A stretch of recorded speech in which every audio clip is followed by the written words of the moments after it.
কি কাজ করেছে স্বৈরাচার, কথা বলেন ঠিক কিনা?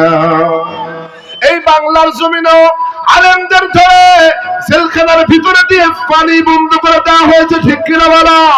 এই বাংলার জমিনে আলেমদেরকে ধরে কোরআনের হক কথা বলার কারণে তাদেরকে ফাঁসির মঞ্চে ঝুলাই দিয়েছে, কথা বলো ঠিক কিনা? ও মুসলমানেরা, কোথায় তোমার সেই পাওয়ার, ঠিক কিনা বলেন? সেই পাওয়ার কি আছে? গেছে, পাওয়ার পিছনের দরজা দিয়ে পলায় গেছে, ঠিক কিনা বলেন? মুসলমানেরা, যেখানে আলেমদের পরে টর্চারিং করা হবে, আলেমদের পরে বেজ্জতি করা হবে, আলেমদের জেলখানায় দেওয়া হবে, যে বাংলার জমিনে শহীদদের রক্ত ঝরেছে, আলেমদেরকে ফাঁসির মঞ্চে ঝুলিয়েছে, এই জন্য দেশ ত্যাগ করতে বাধ্য হয়েছে, কথা বলেন ঠিক কিনা? আবার আল্লাহ ছাড় দেয় কিন্তু ছেড়ে দেয় না। কোথায় কালা মানিক, কোথায় কাদের কাকা, কোথায় গেল ওই জালিমের গরম গরম কথা, ঠিক কিনা বলেন? কোথায় কালা মানিক, কোথায় কাদের কাকা, কোথায় গেল ওই জালিমের গরম গরম কথা?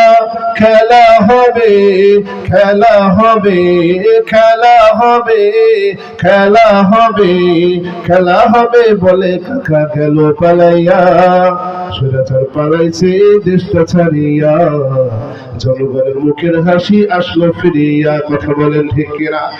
ও দুনিয়ার মুসলমান ইমানদার, খাদ্দাতকে ধরে নেওয়া হলো, পানি বন্ধ করে দেওয়া হলো, খানা বন্ধ করে দেওয়া হলো, কিন্তু দেখা যায় দিন যত যায় খাদ্দাবের চেহারার ভিতরে আল্লাহর নূর চমকায়, সুবহানাল্লাহ।